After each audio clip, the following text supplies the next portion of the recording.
know what the industry is that you're getting into, know the role, because we are met with challenges every day. And if you're not equipped to handle them on a daily basis, then the actual really, really hard ones that come at you, like the budget constraints, like the resourcing concerns, those will hit harder. And so it's all about having that self-awareness of what you've chosen to do, the self-awareness of what are others going through in your department, in the overall organization, and certainly in the overall industry that I think can help you navigate those challenges.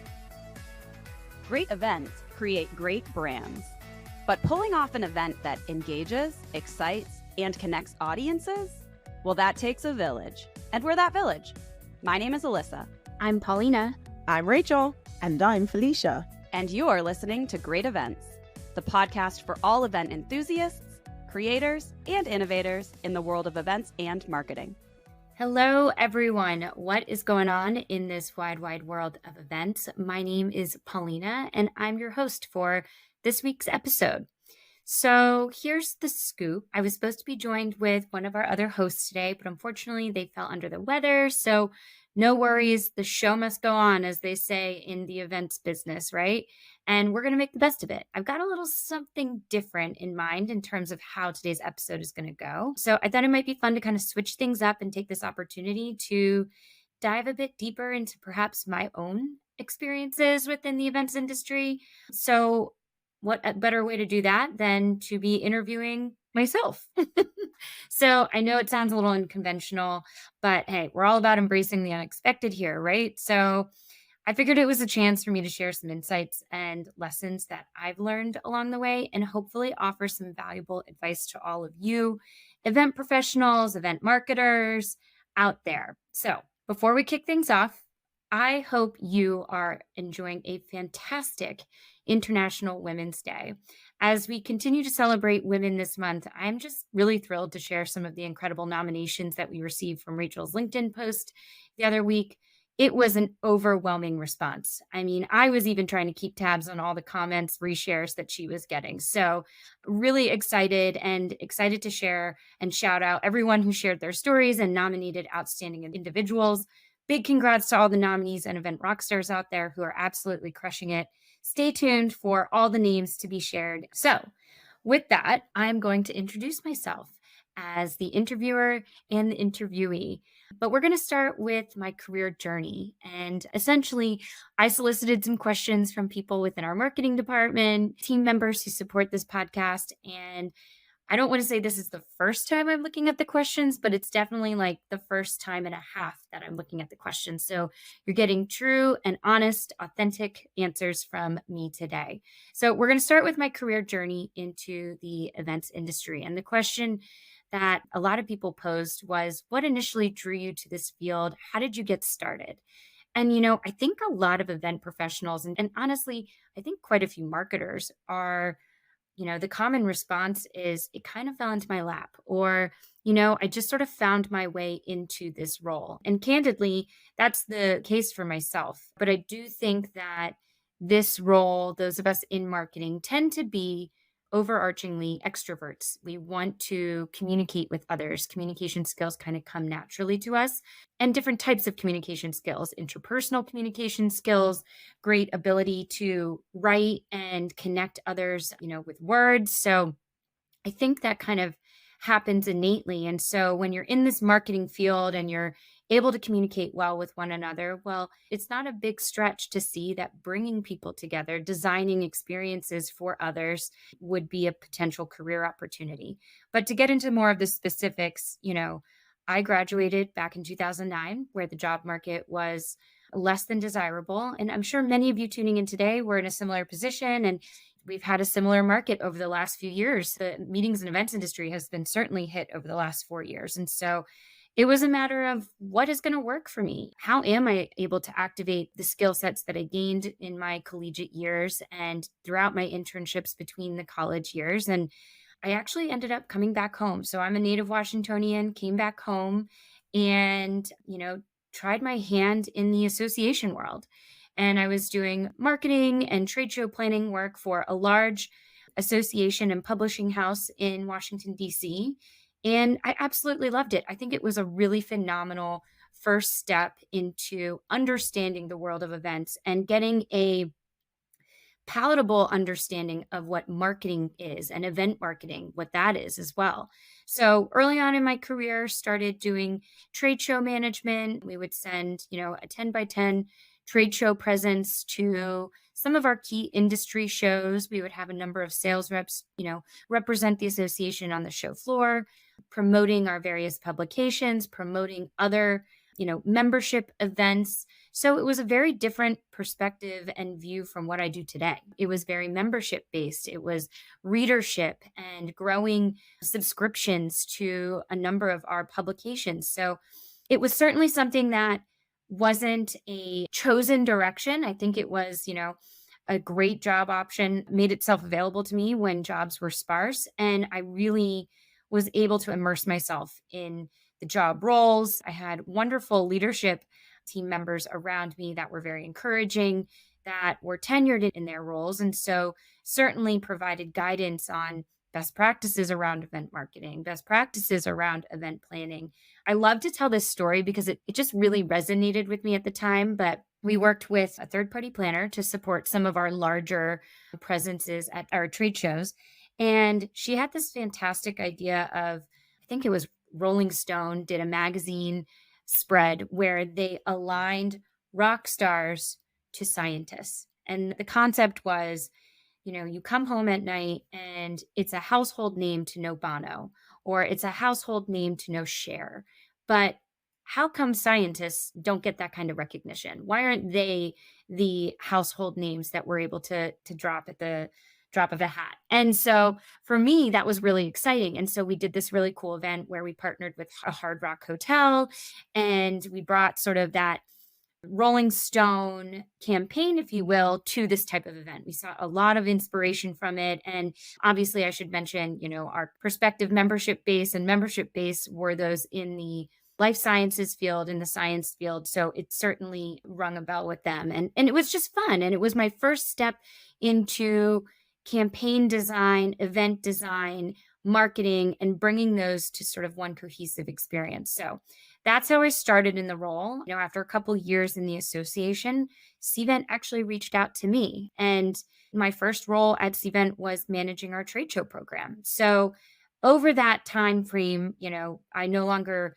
work deeply within our trade show program at our attended events, but I work very closely with the teams that do support those programs. And while I focus on a number of the events that we host, trade shows are part of those events that we host. So able to kind of leverage those skill sets in a different environment. And that's the quick and dirty on how I got into the events industry. So the next question is your experiences, the good, the bad, and the ugly.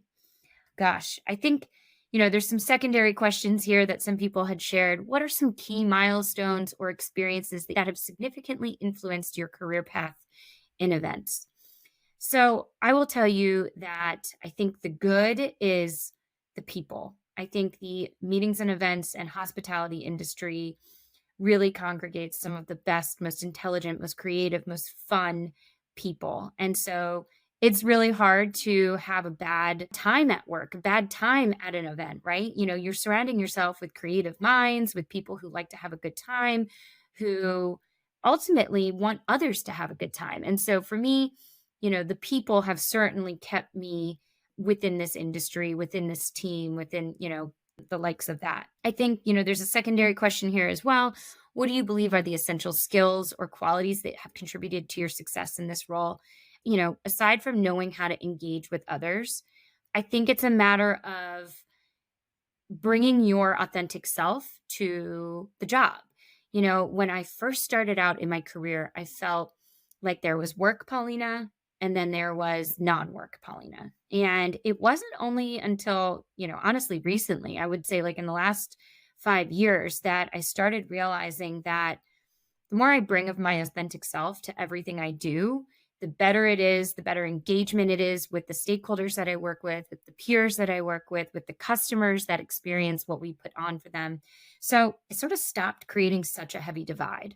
And I don't want that to be taken as Does that mean you're, lightening or reducing the barriers or boundaries that you create between your work life and your non-work life? That's not sort of what I'm saying. I'm sort of saying it's important to have fun at your job. It's important to communicate authentically and not be a robot. And I think, there are some of these stereotypes of, young professionals entering the job force thinking that they have to dress a certain way and they have to speak a certain way. And I think there's a great blend of, being articulate, being professional, but also letting your true self through. And I think, to give you an example of what I mean by this, I can feel when I started running our weekly core meetings for our annual user conference, I remember it feeling overly structured and rather robotic. And I don't want to say it was limiting, it was certainly productive, but I do feel like ever since letting my personality shine through and making jokes and, coming up with creative ideas that might seem a little out of left field or letting others speak their mind and reminding people that there is no such thing as a stupid question, right? I think that fosters a better community and a better work environment. So, long winded answer. I do think one of the essential skills outside of those sort of critical skill sets that it takes to be a successful professional, I think letting more and more bits of your authentic self cross over into your professional persona really helps you relate well with, like I said, your stakeholders, your partners, and ultimately your customers. Going into the bad and ugly portion of this question, throughout your career, what challenges have you faced and how have you overcome them? When you think about event professionals and the career path that we've chosen a life of constantly facing challenges, right? The challenge is make an event that you've done for 10 years exciting. The challenge is come up with content for a webinar that everyone's going to want to engage with, right? So we're constantly faced with challenges, and it's approaching those challenges with one, an optimistic perspective, and two, kind of fearlessness, right? You got to be able to navigate what a challenge is. And if you're challenge averse, or if you're conflict averse, or if you don't like having things be hard, then maybe it might be time to reevaluate the career path that you're in, because the stalwarts of an event are here are the constructs of what we need to do. Now let's make it better. Let's make it more fun. Let's make it more engaging. Let's make it more return on investment, right? So I think those challenges that are part of the job, I see them less as challenges and it's just part of the job. Now, that being said, there are challenges. We have seen, I've seen a flood happen during a trade show. I've seen, a medical emergency happen on site. And you have to know that what you're getting into, and it's being able to perform under pressure. When the flood started happening during the trade show, we immediately, went through the, steps that were necessary to have support, right? You eventually end up calling the fire department to have them, fix the leak in the roof, or you have perhaps an unruly attendee who is making a situation uncomfortable. There are, steps that you have to take, and there is a matter of ownership and leadership depending on your role that you have to embrace. And it's kind of rolling those sleeves up, it's sticking your chest out and walking out there and having those difficult conversations, or getting the support from leadership to help you have those difficult conversations. And speaking of, leadership and difficult conversations, we have, like I said before, the industry has been really challenged this last 4 years or so. And some of that can be around budgetary constraints. And a lot of that is around resourcing efforts. And I think something that's important is, okay, know the industry and job that you're in. And then it's a matter of have some self-awareness around what others are going through too, right? I'm not the only one experiencing budgetary constraints. I'm not the only one who doesn't have all the resources available to them. And so having that self-awareness allows you to communicate the problem or the challenge to your stakeholders in a way that makes you seem informed, that doesn't make you seem like you're living on an island. And I found that's been really helpful in saying, look, I understand that, we're in a hiring freeze, or I understand that, the budgets are, received a 10% haircut. And here's where I'm coming from. And let me show you the business impact that it's having. and being able to have those conversations, approach those challenges head on with a sort of call it well-rounded perspective, I think makes all the difference. So to list those out in a clean pattern, I would say know what the industry is that you're getting into, know the role, because we are met with challenges every day. And if you're not equipped to handle them on a daily basis, then the actual really, really hard ones that come at you, like the budget constraints, like the resourcing concerns, those will hit harder. And so it's all about having that self-awareness of what you've chosen to do, the self-awareness of what are others going through in your department, in the overall organization, and certainly in the overall industry that I think can help you navigate those challenges. Let's see here. Can you share a particularly memorable or challenging event you've managed? And what lessons did you learn from that experience? Yeah, I mean, there have been a number of challenges that have happened, unique scenarios that have happened in certain events. I would say, I think I've said this on the podcast before. My most memorable, probably the most impactful event that I've ever worked on was Cvent Connect Virtual 2020. And that was just a pivotal experience for everyone. And I think some of the things to call out for that event were, historically I'd had very limited experience in terms of producing a virtual conference. Full stop, right? We've dabbled in webinars. We've certainly done hybrid events where we've had a live stream to remote viewers, or, packaged the program and shared it with a more global audience after the fact for an on-demand viewing. That was all nice and dandy, but we're talking about live sessions, concurrent sessions, pre-recorded sessions.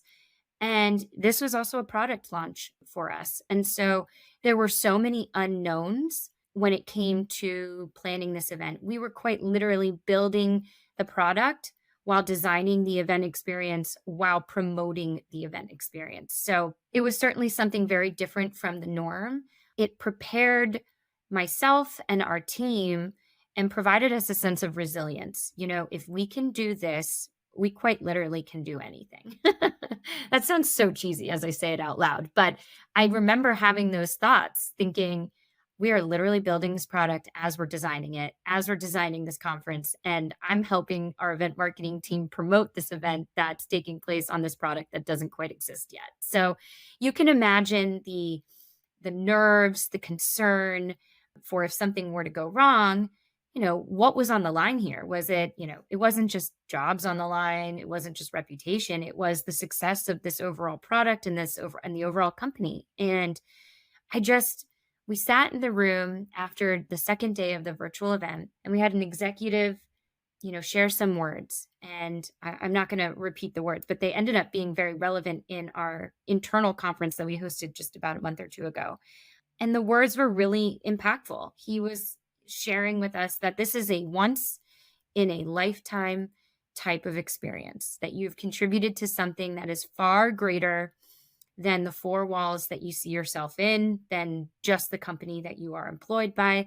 This has had significant impact. And I think if it hadn't been for those words, I'm not sure I would have thought about that one particular event with so much grandiose. But yeah, looking back on it, I would say that large virtual only event, because of the pandemic, was probably the most challenging, certainly the most memorable, and definitely had the most lessons learned from it. We were very blessed to see crazy attendance, 40,000 registrations, over 25,000 attendees. And it was just the start of something fantastic. And I'm very pleased to say today we're still using that product and working in the tool for our in-person events. So yeah, a lot of great learnings, a lot of challenges, and a great memory.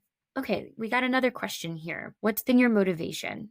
How do you stay on top of trends, professional development, and growing your team? This is a fantastic question. And honestly, I've found myself sort of thinking on versions of it recently. Staying on top of trends. I think we did a podcast episode on this might have been a year ago now, on engaging with various generations. And for me, that's hugely important.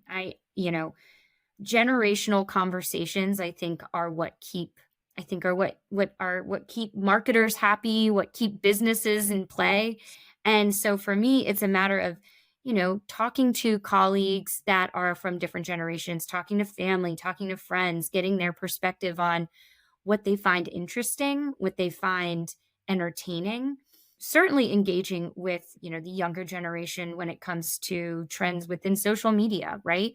I feel like I am a very quintessential millennial, and, me being and embracing TikTok, let's just call it what it is, was a bit of like a friction at first. I was like, I don't think I want to like this. I think I want to just be, an Instagram girly.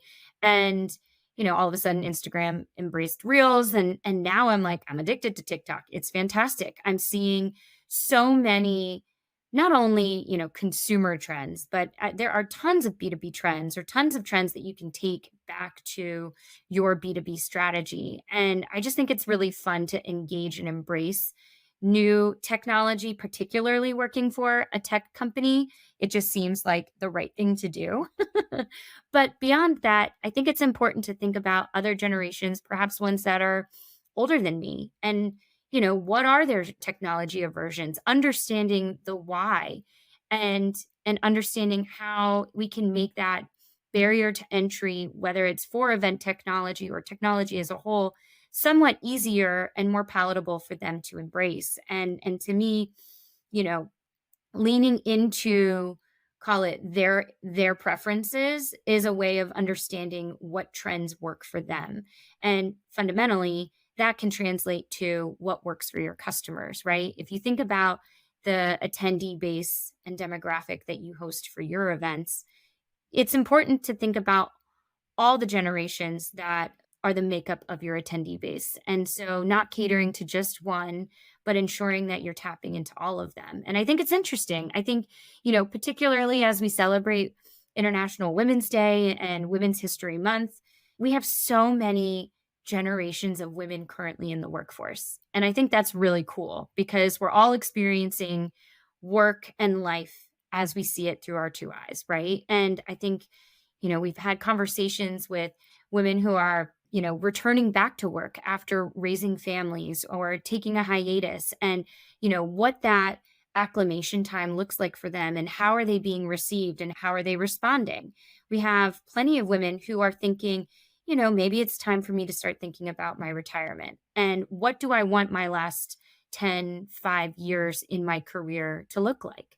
And I think it's important to engage with those populations of people, to make them feel welcome, to make them feel included, especially in the spirit of International Women's Day, but of course, in the spirit of just inclusivity. And I think we owe it to ourselves. We have, I think as a millennial, I feel the charter that women ahead of me, female professionals ahead of me, that course that they have charted, I feel that. And I feel like I owe it to generations younger than me to continue to chart a course that obviously benefits them, that enlightens them, but also obviously gives thanks to those who came before me. We have this saying, and I'm sure it's not foreign to any of you, but, so and so walked so we could run, right? And so many women had to walk, and, many of us jog, and, many of us are running too, right? So I think it's just a matter of continuing to engage with various generations to ensure that we're telling the right stories and we're preparing the up and coming young professionals with right expectations. When it comes to growing my team and leaning into professional development, I mean, I think I do my job for the team component. I absolutely have been so fulfilled in seeing, my teams grow and find their skill set and their groove and what they're really good at and what they like to do. And I, seeing them take chances on, types of programs that they wouldn't necessarily have chosen. It's certainly one of the most fulfilling and validating elements of the job. I think when it comes to cultivating the team, I'm a big believer in one-on-one meetings. If I had it my way, I would have a one-on-one meeting every single week with all of my team members. And if they're tuning in, they know that's not the case because none of us have that kind of availability. But we certainly do try to meet every other week or every 2 weeks. And it's meant to be an hour-long conversation, not just a readout. I don't want to just hear, okay, I did this project, this went well, this didn't go well, blah, blah, blah, right? Like I would love to hear, what are you working on?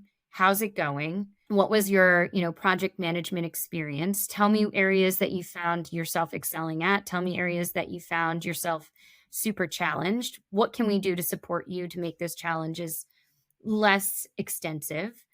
But it's also, like I said earlier, you got to bring the human side. There's a human on the other end of that Zoom call for that one on one. And I want to make sure that they're feeling fulfilled with the work that they're contributing to, with the programs that they're managing. But I also want them to know that you aren't just a person overseeing a project and on to the next. Like there are elements to the role that I think expand as you become, you learn yourself more. I think the team really likes it when we do quarterly meetings, which I've also kind of let slip, and I apologize. But I think there's a great opportunity to have that one on one engagement with your team, but then also encourage inter-team engagement. Share some of those successes, share some of those challenges, let the team know what you're working on. Sometimes when, you're in this kind of environment, it can be competitive, right? Everyone wants to work on the sexy events, the cool events, the business impact events. And that's not always the case. Sometimes, you got to peanut butter spread some of the work. Sometimes one person gets one type of program and others get the other type of program. And so it's important to have authentic visibility across the team too. I think it's important to show, this person's doing a lot of work when another team member may not have that visibility and might be thinking to themselves, are they doing as much work as me? So it's that candidness, it's that honest conversations around, yeah, I'm working on this tier 1 event and man, is it a tier 1 event? Or, I'm working on a lot of internal events and, those typically you would think are easier, but a lot more stakeholders involved, a lot more, unique requests involved. And so it requires a lot more time. And I think being able to share that inter-team is really helpful. It just opens the doors for, cleaner communication, more visible communication. There's a lot of transparency that happens there. And hopefully that makes a difference in terms of how the team engages with one another too. There's less competition and more, hey, do you need help on that? We're very much a hand-raising culture. And so I really like to encourage the team to say, hey, I'm struggling, I'm underwater, I need help, who's available, right? And in the same sense, someone says, honestly, I wrapped up this campaign or this program a lot faster. Does anyone need an extra hand? That is the type of dynamic I really like to foster when it comes to, team communication and team morale. Okay, we're getting to the end here. And the last question is your advice. What advice would you give to other young professionals who aspire to achieve success in your field? Particularly, what about those who are in manager level roles aiming for that director plus position? Wow, great question and rather timely. I would say advice that I would give to professionals, kind of a combination of what I've already shared with you today, but I would say, as you get your feet wet in your career, become more comfortable with yourself and sharing more of your personality and self with the teams that you work with regularly. If you do happen to work with teams regularly, I think what you'll start to see is that there are corporate barriers, corporate walls that sometimes go up on Zoom calls or on team meetings. And it's always nice to hear how someone's weekend went or share a little anecdote or give someone a compliment. And that can start small and start to get bigger as you start to engage with these stakeholders or team members in a more regular cadence. But the idea is treat your colleagues as people. They don't have to be treated as your best friend, but certainly as people that you want to engage with. And I guarantee you, you will see a complete change in collaboration. You'll see a change in communication. You'll see a change in productivity. People work better, faster, and smarter when they want to be working with the people that they've been paired with. And I think that's just sort of great generic advice. When it comes to specific advice for those in the meetings and events industry, I think hand raising is always a great idea, but you have to know your boundaries. And I think a lot of us who are in that mid-management position have kind of maybe learned the hard way.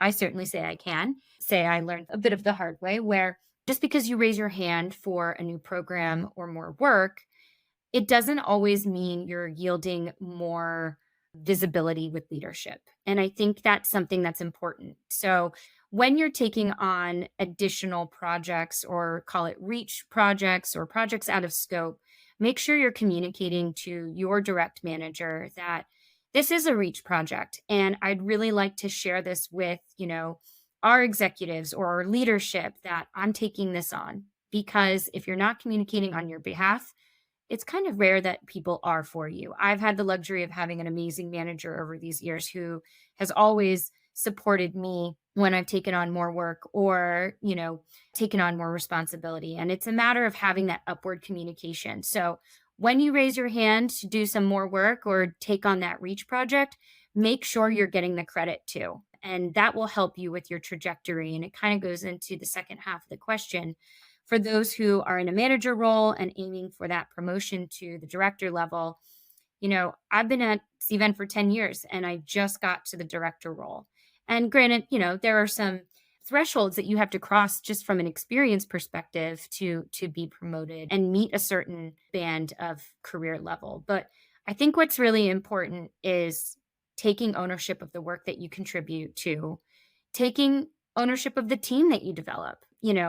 If you're someone who isn't a people manager, I would heavily rely on soliciting feedback from programs and projects that you work on.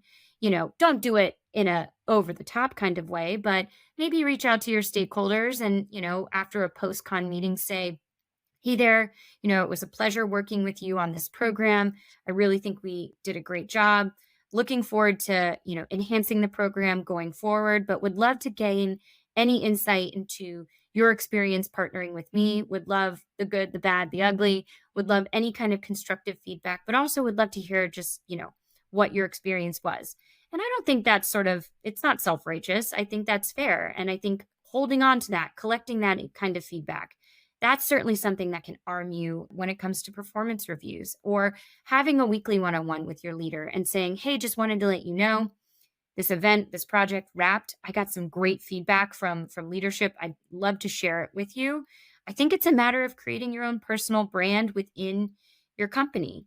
And like I said before, it's bringing your whole self, the human side of you, to that work environment.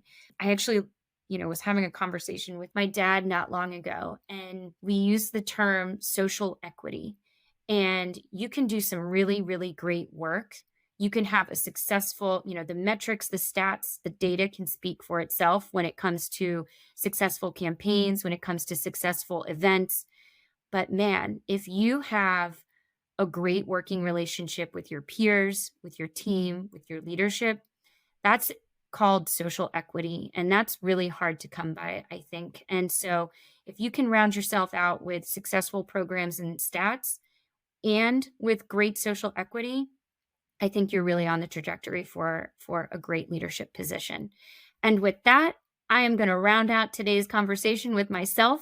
I hope this wasn't too weird for all of you. Listening to me talk this entire time, it certainly was different for me. And I will catch you all in the next one. Thanks again. Thanks for hanging out with us on Great Events, a podcast by Cvent. If you've been enjoying our podcast, make sure to hit that subscribe button so you never miss an episode. And you can also help fellow event professionals and marketers just like you discover great events by leaving us a rating on Apple, Spotify, or your preferred podcast platform. Stay connected with us on all your socials for behind-the-scenes content, updates, and some extra doses of inspiration. Got a burning question or an epic story to share? We want to hear from you. Find us on LinkedIn and send us a DM or drop us a note at greatevents@cvent.com. And a big thanks to our amazing listeners, our guest speakers, and the incredible team behind the scenes. Remember, every great event includes great people. And that's a wrap. Keep creating, keep innovating, and keep joining us as we redefine how to make events great.